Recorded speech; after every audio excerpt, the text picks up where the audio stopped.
Good day, Common Sense Warriors. Thanks for tuning in today. My name's Lyle. And I'm Reiner. And we have a really cool guest today. We have Scott Waddle, the owner of Precision Auto Services. Scott, thanks for coming on the show today. It's good to be here. So why don't you just tell us a little bit about Precision Auto, tell us how you got into it, and a little bit of the history about how you ended up opening up your own auto shop. Okay, that's the question I always don't want to have. No. It leads back to the beginning. So I've said it a few times, or I've told the story a few times, so I'm getting used to it. Okay. 1997, I was working for an independent repair shop in Surrey, and I got fired. That's how I ended up. I got fired from my last 3 jobs. So that was kind of a clue that it wasn't just an accident. Might have been you. It might have been me, yeah, for sure. So having always been, I guess I was stubborn, you could ask my mom about that, and thought there was a better way to do things. And at that, I was right about that, but I was wrong about the approach, looking back. But that's what I did. I decided that I was unemployable and always had an entrepreneurial spirit to me. So I opened up my own place. I took advantage of a program the government was offering at that time, which is a self-employment program. I took that program. It makes you develop a business plan, and every step of the way there's like cutoff points where you have to prove your point and make your presentation. If you pass that point, then you can carry on. If you don't, it's judged by a group of people that work with the program. They're usually professionals, accountants and lawyers and such that they have working in the program, and of course the instructors. And if you get past the point, you move on. I made it all the way through. I opened my business in April '97, and that was just over 22 years ago. Huh. April of '97. What was the name of the program? Was it Seeds? No, it wasn't called that then, but okay. it's the same program. It was put on through Douglas College, and it was part of part of the EI program. I was applied for EI, and I saw this thing, self-employment. It's like, that's what I need, so I took it. So you were unemployable, so you set up your own business. Yeah, and looking back, I see that they were right. It's not an employee's job to decide how the business is run. I mean, you can certainly voice your opinion, but you shouldn't. I deserve to be fired. Really? Yeah. Okay, well, that's the first time I've ever heard somebody say that, but that's awesome to hear that. Yeah. Have you experienced you in your company? That's a good question. I don't think I fully have, though. Everybody has a little bit in them, and that's part of the give and take. You have to listen to your staff. Right. That's, we can never forget about that. They're our most important. We have 2 types of customers, right? Internal and external. And unless we're running a charity, our internal customers actually are more important than our external customers. We have to make them happy. Richard Branson says that. You make your staff happy, and they'll treat your customers well. It's so true. You have to listen to your staff, and I do have a little bit of that within our business, and that's generally a good thing. It's when it gets too much, and that is probably too much. Right. Not in a rude or kind of way. I was just like, they were wrong. That's a fairly typical entrepreneurial story. I was a horrible employee. I get it. Yeah, and that's one thing that we're discovering when we're doing the podcast with entrepreneurs is that most of them are completely unemployable now. Like Most of them have a screw loose. They've been removed or been laid off, and they're like, okay, well now what do we do? And then it's like, it's almost desperation that they have to set up their own business. And Sometimes that's the case. It's like, oh crap, like I don't have a job, EI's not paying me very well, I better figure out what the heck I want to do. And obviously first rule of starting up your own business is find something you're passionate about. Obviously you're passionate about vehicles and cars and stuff like that. How did you get into that? It's all I knew. And so I don't think there's ever going to be any other way, but I grew up in a family where I think we were okay, but my father wouldn't pay to fix anything. He'd fix a toaster, right? So mine too, but he couldn't fix anything. there's that as that happens. But no, we never fixed. We never paid for anything to be fixed. So we grew up fixing cars all the time, and it seemed to me, looking back, it's like, man, we must have some really bad cars, because it seemed like we were always, like, every weekend my dad was fixing the car. Yeah. And so I grew up doing that from the youngest age, and I did like cars. Like I still have my hot rod. I bought it in grade 11 in Your Beaumont? my Beaumont. I bought that in Wow. 1987, and I still have it. Right, that was my second car. and so there's cars in my blood for sure. Mm-hmm. So it was about cars. It's way less about cars now. And it was about business because I was always able to make my own money. I'd do whatever it took from a youngest age. And so now I just love business. And cars are just the method to get there now. I still do love cars, but just not quite the same way. Some of that They're a little different passion's now. gone, Cars are different now. Like for sure. back in the 60s and 50s and those cars, those were like they had character. They had a soul. 70s. 70s too, but Yeah. like I don't know. There's just not as a lot of character. with Character is those. exactly the word I Mhm. You know, they're very generic. I find. Yeah. And there's not a lot of like, ooh, look at the like if you have a Dodge, like I have a Dodge Ram, Sorry. but the Dodge Dodge. But like you look at one and they're all the same. Like there's not a lot of and there's a million of them out there. Cars lost character the day that you couldn't tell what year they were. Yeah. From 50 feet away. Yeah. Cars used to be subtle. They could keep the same body style for 2 or Yeah. 3 years, but the taillights, the grill, the Yeah. emblems, they would be subtle things you could tell. I saw on the weekend, Yeah. 68 Chevelle went by. I know it's a 68 Chevelle because the 69 Chevelle, the taillights are slightly larger. Yeah. They're in the same shape. They go in the same spot. Those are kind of things. I had No a more 70. character. I had a don't 70 know what- Chevelle. Don't know what year they are anymore. Oh, yeah, no, and I think that's part of, they just use the same designs and they might tweak Sometimes something, but for it's all 10 the years. Well, yeah, a Ford Escape's a Ford Escape, Ford Explorer is a Ford Explorer. They haven't changed body styles, and Civics are a Civic. Like, Yeah. they just add more computer stuff and more of that stuff. And is that different for you now that computer, like, your car is basically just a driving computer with an internal combustion engine. Like, there's not a lot of stuff to tinker with. You got to hook it up to the computer now and find out what's wrong with it. Has that been a big change in automotive? I think that's a big change in why the cars don't have as much hobbyist and enthusiast appeal anymore. They tinker with them in different ways. Like Yeah. you can still modify the body, and wheels and tires have become way more popular because you can just bolt those on. Yeah. They don't make much difference. Whereas, under the hood, it's a whole different world to modify those cars. It's just you can't do it with spare parts. So you can't take a part off of this one, put it onto that one, and make it better. Yeah. They're not interchangeable in that same way. That's a sad thing because that used to be half the fun with the older cars, customizing and doing your own body parts and I mean we used to mold fenders and we used to do all these things to them, and now you just I can buy that there's a grill, an angry grill. And people get so carried away with these things now. You're looking at it going, oh, that is just god awful. Yeah, it's definitely different how they're looked at today, and just the enthusiast side is definitely a different world. Yeah. Do you still go to car shows and that type of thing, or do you kind of stay away from those? Yeah, I do because I appreciate cars as an art form Yeah. and the effort and the time people put into them and preserving the past and all that. But I'm not a huge car show guy either. But I'll go to one if there's one nearby. But I've never made a trip more than 10 miles to go see one kind of car show guy. Go take a look, and some of them are so big that it's just another perfect car. Those kinds of shows I'm not really that interested in. I want the ones that have people done with a purpose to give it reflects themselves kind of thing. Again, it's back to the character. Yeah. So if you got to perfectly restore it just like it left the showroom floor, that's not that exciting. No. It's like making a reprint of the Mona Lisa. I mean, there's whatever, it's already done. You want one with some character. Yeah. In American Pickers, they call it stank, I think, right? Yeah. With some stank on it. I like that show. Yeah, me too. It's fun. It's a good show. So Precision's been around since '97. Was it just you by yourself, or how did you grow from one person to however many people? Why don't you give us a little background on Precision? Yeah, I did start the company with a friend who was very helpful in the startup of the business. I started by myself, working, day to day for the first 9 months.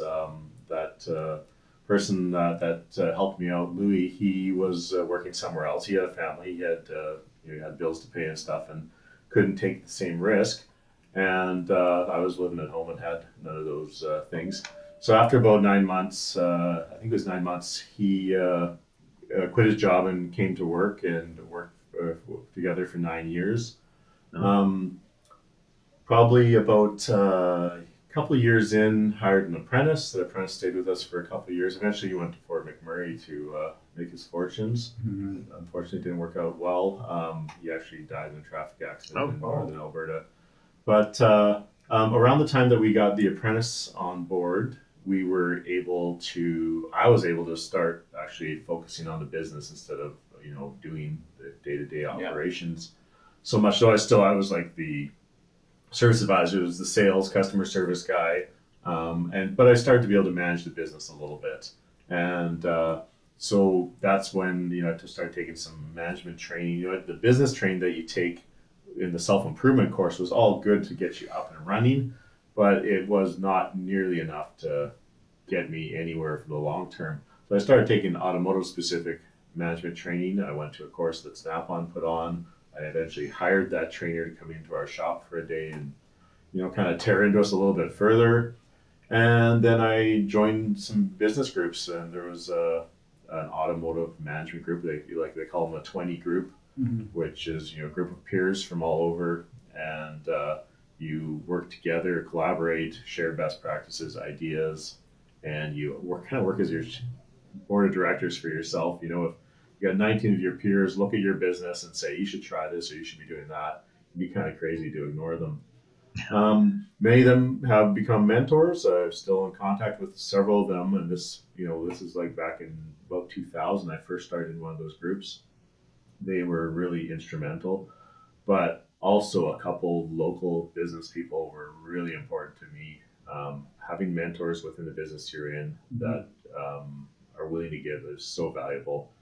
A couple local shop owners were really instrumental in that, and I'm sure I wouldn't be here today without them, right? They just gave so much, were very helpful, and they understood the big picture. I understand that now too. Like, if you're going to have competition, you want it to be good competition. Yeah. And so they helped us out and get us, growing and moving ahead. And it probably took a lot longer than that to really get ahead. I told many people it took 13 years before I ever turned what I call a profit in this business. The first few years I bought myself a job, even though I came in there with a business plan and all these things. Didn't really get ahead. 13 years, that was, I think, the turning point. After about 7 years, I changed locations, and that was really instrumental as well. That's when I found out the value of a good marketable location. Marketing is important, more so than ever. There are niche businesses that can operate and become destinations, but that's really unique. And we are becoming more and more of a niche business in some ways, but more and more we rely on, how do you compete with the big players? And the big players are like giants. Yeah. They got marketing dollars, GM, Ford, Honda, Toyota. They have all these marketing campaigns that try and hold on to their customers. They will try all sorts of things to keep those customers within their doors. Well, they're also trying to sell more cars and too, sell right? more cars. That's, so you inevitably, if you buy a car from a dealership within 3 years, because the warranty's probably up, they're like, "Oh, you got to buy a new car now." well, we got a buyer for you. You hear it all the time, right? Yeah. So they are working really hard to do that. They're working harder than ever because there's actually less money made on the sale of a car now than there used to be. Yeah. And so they have to make it on the service side. So they've changed, and we've had to compete with them. And to do that, we've had to change the way we do business, and marketing is a big part of that. So we were talking about marketing, and part of marketing is having a target market. What is Precision's target market, or do you have one? Or obviously you have a very well thought out marketing plan. So yeah, definitely. I think when you're talking about marketing, you can do it a few different ways. There's some say it's hunting, farming, and fishing. Fishing is just dipping your line and hoping you get something. Farming is growing it yourself, and hunting is going after the target. Yeah. I think you got to look at those latter two as your best. But we're looking for cars that are in their sweet spot. We talked about the warranty, lasting 3 years. Sometimes it's 5. Yeah. Get into the new market with these very high-tech cars. The hybrids and the electric cars can have up to 10-year warranty. The sweet spot for us is usually the 4 to 11-year-old cars. Those are ones that are still worth fixing, and you still some pride in ownership. They still look good, feel good, drive good, and they're worth spending some money on once they get past that market. they're not quite as in our target market. Of course, target market can be defined a lot of different ways, and if there are ones that fall outside of that target market that are still good, and it comes down to budget and intentions, right?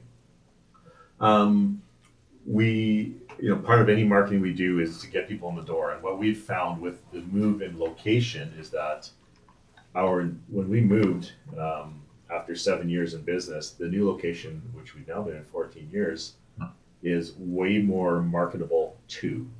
We had a location, we were on Landmark Way. It was in Surrey. It was a street name. Nobody knew where it was, yet we were in a Langley market. It's right next to Langley City. Yeah. So the same marketing that you put out there wouldn't deliver. It was an industrial area. And now the location on Fraser Highway, people know where it is. It's identifiable. They can see it. They've driven by it. There's so much more to it. So a big part of our rent is really a marketing expense. We pay to be in that position where people can find us, can see us, and can identify. I'll give you my address. You can think about where it is. Yeah, and you're on Fraser Highway, but there's been a ton of growth in your area since you moved in there as well. That was part of it as well. I mean, we went to Murrayville, that area of Langley, because there was only one competing business. Where we were before. There was 75 repair shops, including every new car dealer, big box stores, franchises, all that stuff. Yeah. We had one competitor in town, appeared to be doing very well. They were a good business, and nobody else on that side of town. So that when that place became available, and again, one of the mentors I talked about earlier that was so helpful, he found it. He saw it. He's like, you got to go to that place up the road there. It's building a building that would be perfect for a shop. And he told me to go look. I went up there and looked. Like, yeah, you're right. So approached the landlord and leased the place out. That's a great point that you made about a mentor that gave you some advice, but they're also a competitor. Yeah. So and people that I'm finding now in business that instead of trying to encourage everybody else, there's no shortage of people out there. But instead of trying to encourage other people to go find their niche and find their target market and help them grow their business, they try and drag everybody down. And it's that's their competitive way, is just to take them out and take them down. And there's a lot of that negativity, especially in business nowadays. And I have no idea where that started, but there's not enough good mentorship. There's not enough good competition out there. I don't know if you're seeing that now or if there's a difference in business now. I think, I don't know, Langley's a unique area, though. We all like to think we're in a unique area. I network and belong to business groups all across North America, and Langley is unique. We have a couple things going on. We have a local parts supplier, and that's Lorco Auto Parts. They're a BC company. They have a sales rep in our area that she does a great job. She brings the customers together quite often in social ways. Which makes us all friends with each other. And then as a company, they do incentive programs where they get all their customers together on vacation type trips. And that has brought a lot of people together where we've become friends with our competitors, and it only benefits all of us in such a huge way. And I think those, that company and our local sales rep, Teresa, she deserves some credit for having done what she did. She's made Langley unique. And when I talk to people from all over North America, whether they be parts suppliers, trainers, or just colleagues of mine that are in the same business in different locations around the world, they're like, wow, that's not what happens here. Oh, wow. We've become really good competition. We raised the bar. It's the rising tide floats all boats line, right? And it's true. We need more of that, I think, right? Absolutely. Can I just I want to take you back for a minute on the marketing. You were talking about location and how that improved a lot. You track your marketing fairly well, and I know that you're very well known in the community, all over the place with your networking, your chamber. You're involved in a lot of stuff. How has that affected your business? Just being out there, being involved, you personally.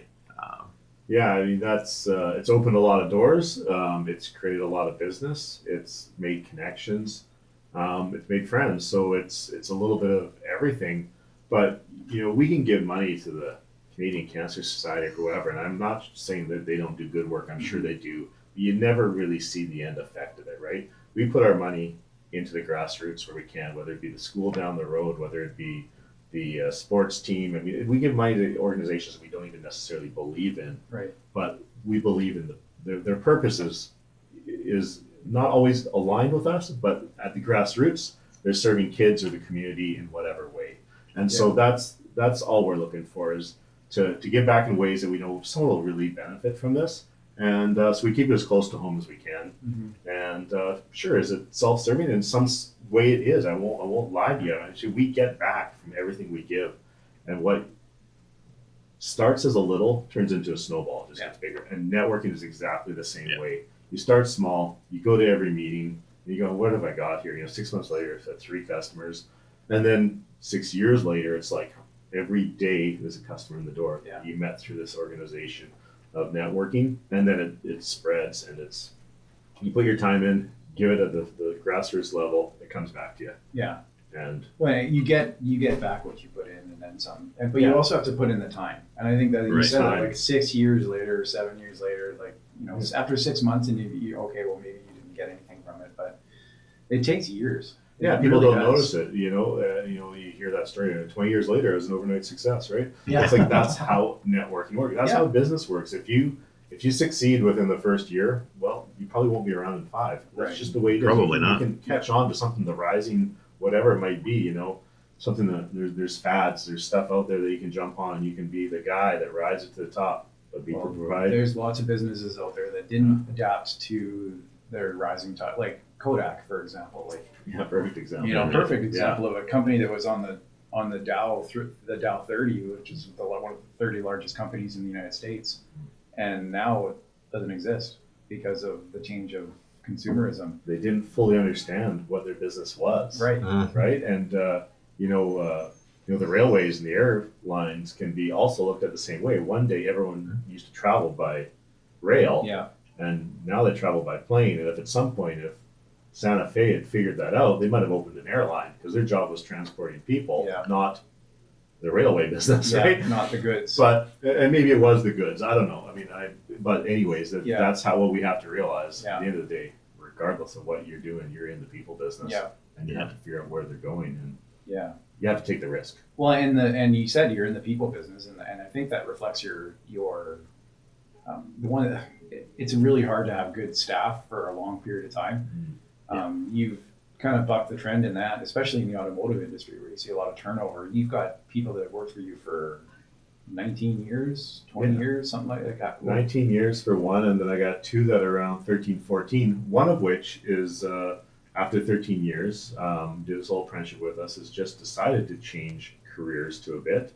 And he's not going far in the career. He's still going to be very much involved in the automotive industry. But that's still those 13 really good years. And getting right back to the people business, the next day after he told me this, we have our morning staff meeting every morning, and that's just like a 5-10 minute thing. And I said to all my staff, you know what? You guys all heard what the change is happening here, and I want you guys all to know that we fully support what he's doing. Our goal is to make every one of you a better person. And if it aligns with what we're doing here, then that's perfect. If it does not, the sooner we can figure out that, the better. Yeah. Tell me what your goals are, and I'll try and help you find them or achieve them, if at all possible. Yeah. If it also can meet our goals along the same way for a point in time. But just like we don't own our customers, we don't own our employees. We have to earn them every day, and they have to earn us. It's a two-way street when it's employer. Customers do too. They have to earn it, right? They actually pay it with currency, where employees pay it with time. And so our goal is to make everybody a better person within our organization. And that's one of the things that really, and I'm not saying I'm great at it at all. I'm working on it. Obviously, having people stay around for a long time means I've been somewhat effective at it. But that's, our culture and giving, good overall, it's a good workplace. But my business group, one of the ones I'm in out of the US, which has 90 other shops in it. We spend our time talking about leadership and being the CEO of our organization and how to be better employers and how to retain our staff. We don't talk about how much percentage we made here or how many dollars we made there. We don't ignore that. It's business at the end of the day. Yeah. We talk about how to become better leaders and then how to make our staff leaders within our business. And that's what it's a slow shift to turn around, especially people that have been with you for 19 years. How do you come in one day and say, here's your employee manual. do they think, well, what have I been doing for 19 years? Have I been doing it wrong? Why do you need a manual, right? Yeah, So exactly. you have to be careful how you bring these things about. But yeah, so we've had lots of long-term staff, and in fact, in 22 years, we did the count the other day. I've had 8 technicians in total, That's and we have 4 currently. So and so when Luke and me had this conversation, and we started to think about it, because Luke, having been there for almost 19 years, Mhm. he's like, yeah, there's only been only works with 5 people here. It's just like, wow, right? Yeah. Really impressive numbers, and sure, we almost hire always within our own network. We don't have to advertise a lot, though we do advertise every time, because we owe it to ourselves and our staff to have the right coworkers, team members to work alongside them. Mhm. But so in the last few years, we have found some off of the Indeeds and Craigslist and stuff in the world, but we quite often find people within our own network, because they hear about us and we hear about them, and we touch base, we stay in touch. And if you provide a good workplace, they actually seek you out. Yeah. But it's a very competitive market right Yeah, now. absolutely, especially for journeyman mechanics and Yeah. technicians. Like they're well sought after. So like, what are some of the? Do you want to share some of your tricks to keep them happy, or is that a secret of precision? I don't think they're tricks. I mean, these things are just they should just be common sense. And Yeah. sometimes Treat people well. yeah. I see, though, I don't know how they do it. I see businesses that are still in business in spite of themselves. I mean, I don't know how they do it, but there's a lot of complacent people out there too, that once they get in a place don't want to move. Yeah. And that can be a challenge, getting someone to say, there's something better over here, there's an opportunity, but they're scared to leave. Yeah. Don't know why. And then there's the people out there that just like, oh look, there's something shiny, and I want to go find myself over here, and Gotta be I'm going to careful be a now. mechanic, and Yeah. I'm going to be a whatever. It's like, okay, there's a lot of that going on too. I haven't found myself yet. Okay, well, what are you looking for? Yeah. Right. Don't know yet. Yeah. Yeah, well, some of us never will. I mean, and somebody that's okay to a degree. I mean, Yeah. you want to have a purpose, a mission, a goal in life, but to ever say, I've made it or I've hit that goal Yeah. would be the worst thing ever for me. I need to always I need to be searching for something further, not the shiny object. Be Mhm. careful of that.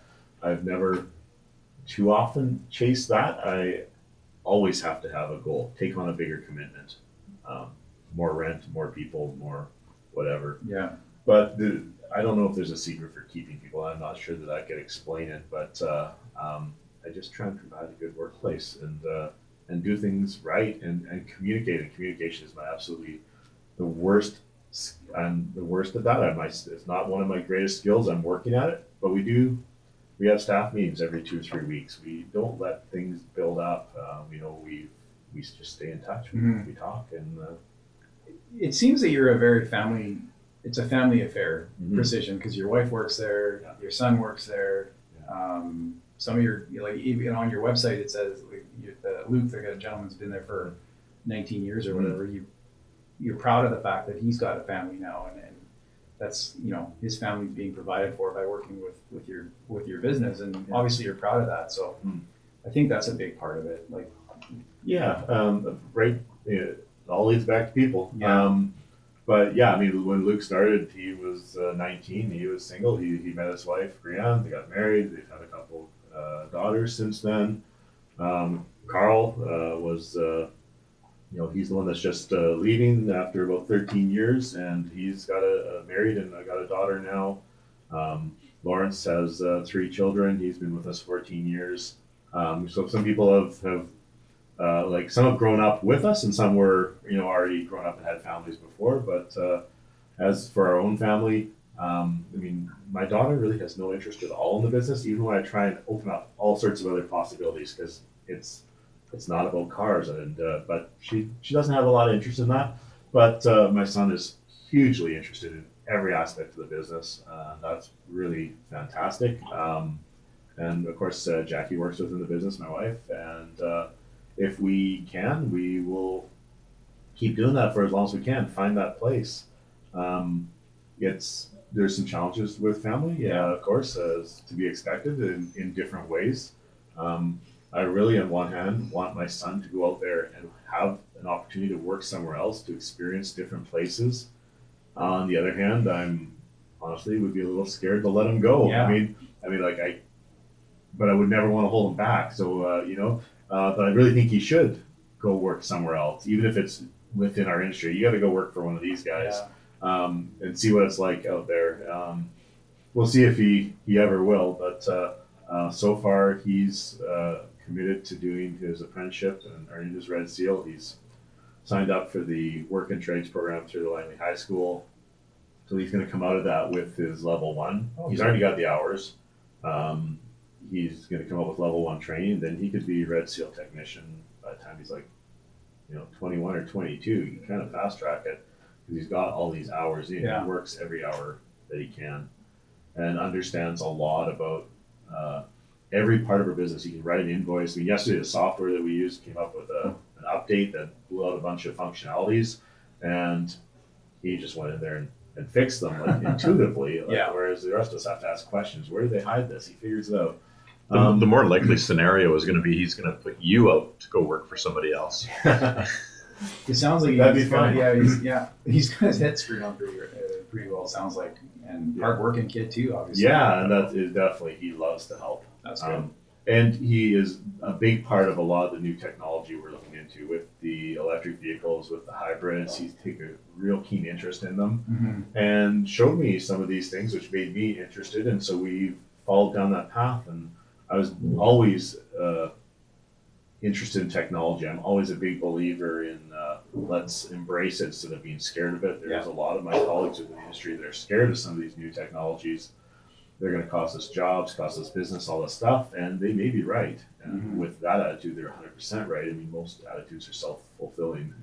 Self-fulfilling prophecies. So we're approaching the EV and hybrid world full on. We bought our first electric vehicle a couple of years ago. We own about 4 hybrids. We're the only people in Western Canada that are doing this hybrid reconditioning using the technique that we use. The only real business doing it. There's lots of hobbyists and there's lots of other small businesses. I mean, there's lots of people doing it, but not at a professional level. If you Google it and try and look for it, we're the ones, right? And EVs, there's no independents working on them. And the market is just finally starting to get there where they've fallen off these big 10-year warranties and stuff. And so there's a market for a limited time.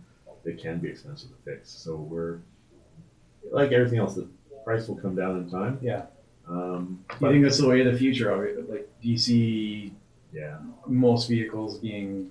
I think we live in a very diverse country that will never, well, not say never, for a long time will rely on internal combustion engines.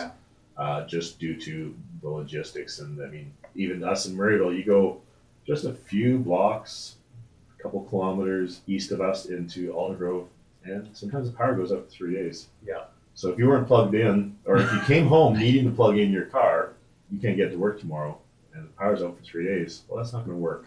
So there is stuff like that is, so you just got to go a little bit north and east of us, and that happens all over the place. So it's a different world out there, but in urban areas, like I said, that we got a customer right now from Galliano Island. There's no reason at all to have a gas engine if you're just touring around that island. No, exactly. But there's a lot of new battery technology, and I mean that's probably one of the most interesting things that's been going on with the electric car. Because almost every month you're reading about new technologies that are better than the last technologies that were invented that were never brought out to market. And I was just reading about another one recently that is a really fast charge, and it'll remain for days, and you can run your vehicle on for days on like a few minute charge.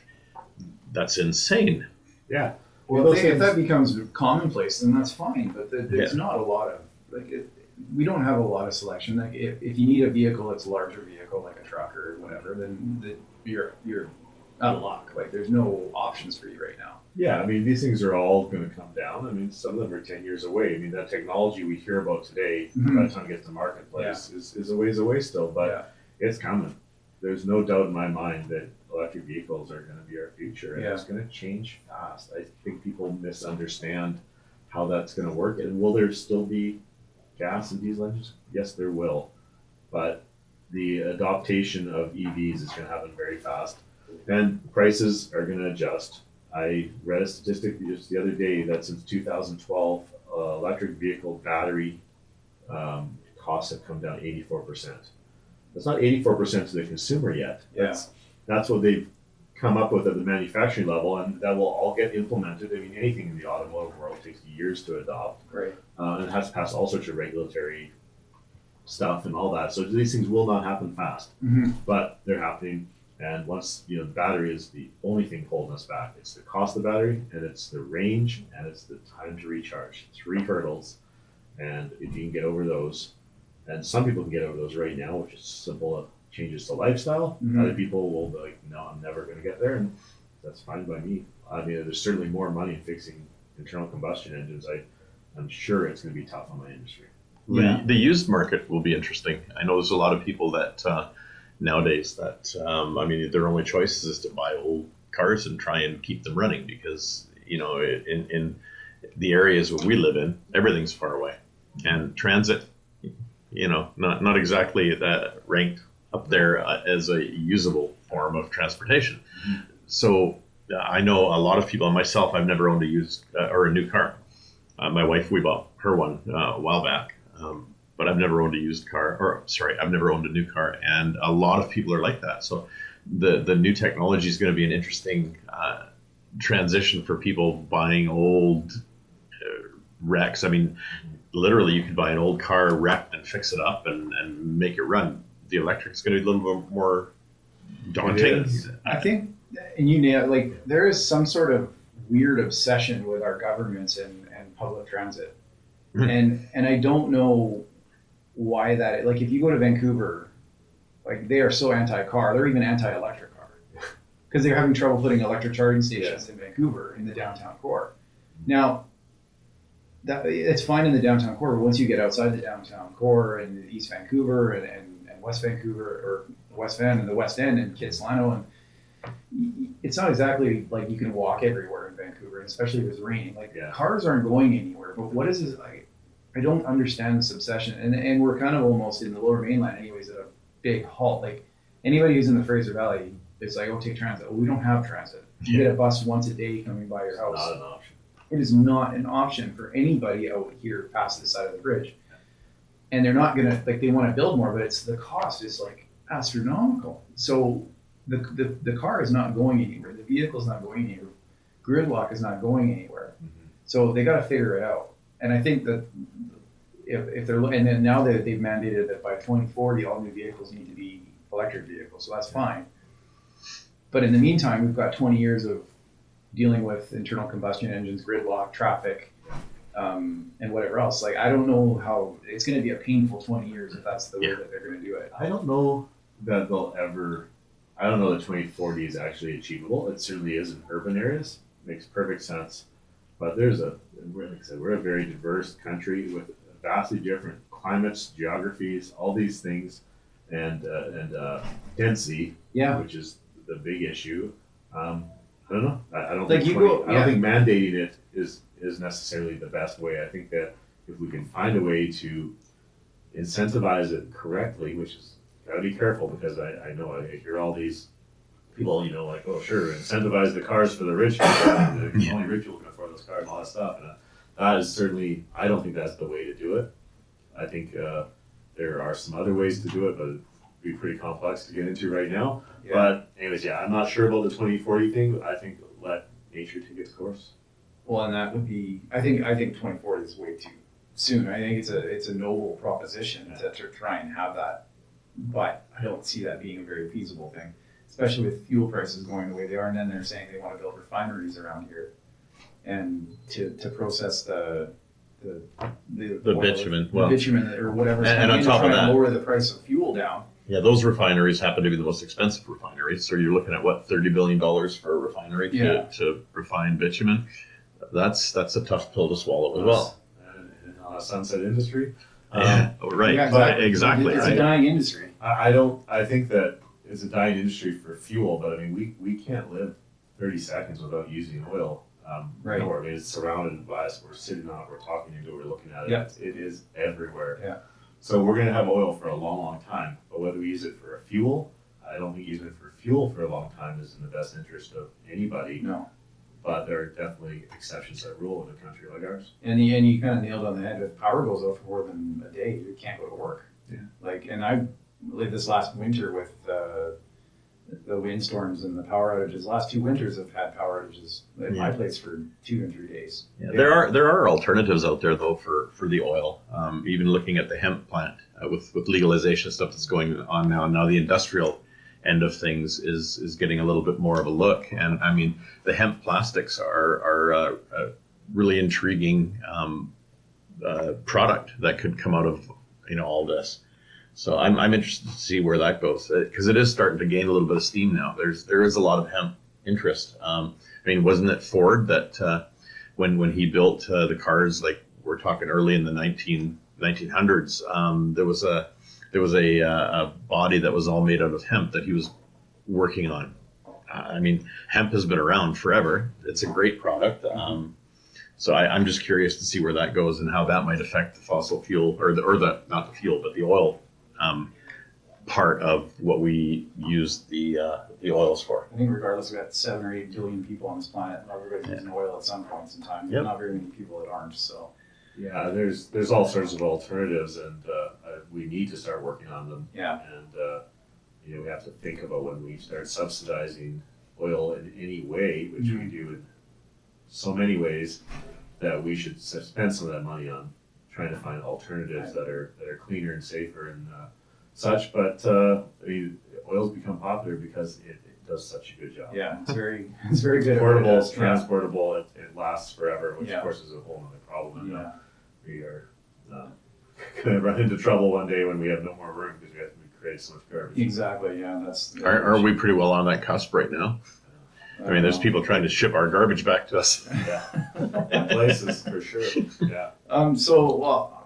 What's been your biggest challenge for business, other than the changing landscape and that type of thing we've kind of already touched on? But like, what has been your largest challenge to date? Certainly it's an ever-changing landscape, and so it's never the same for long. Technology, we're always changing to what adapting.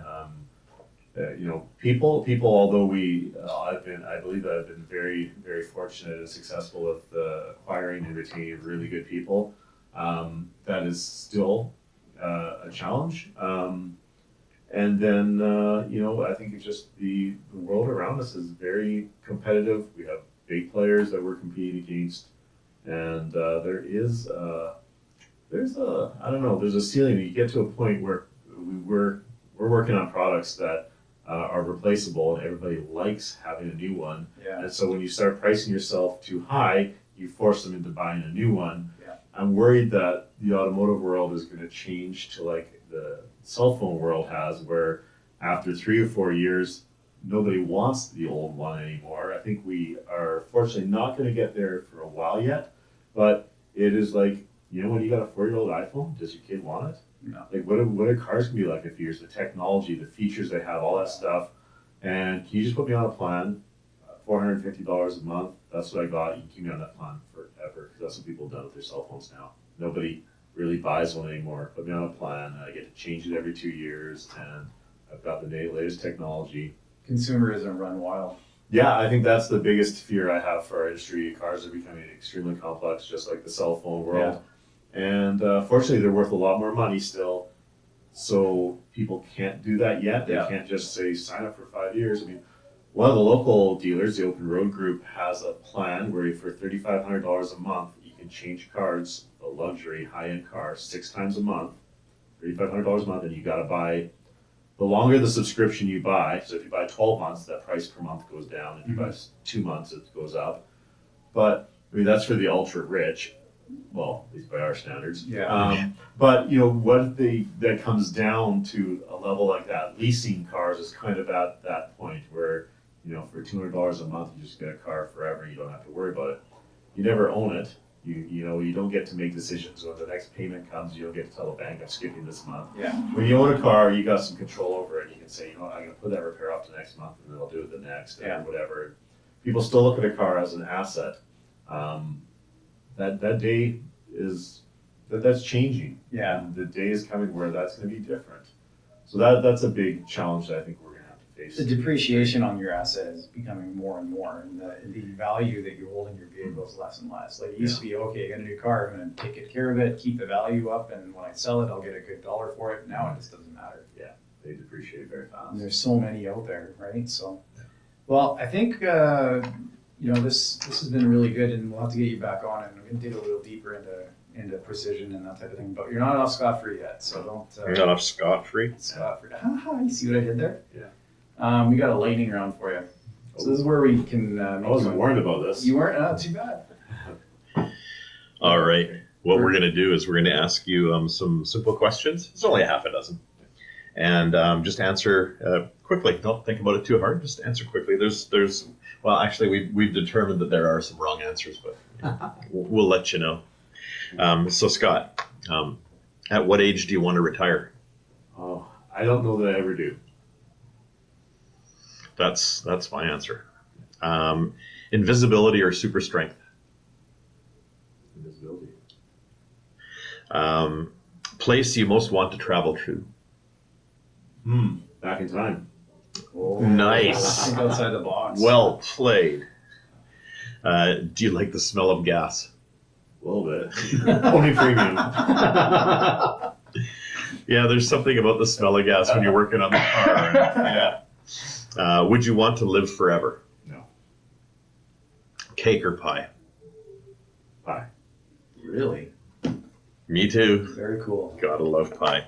Well, Scott, thanks for coming on the show today.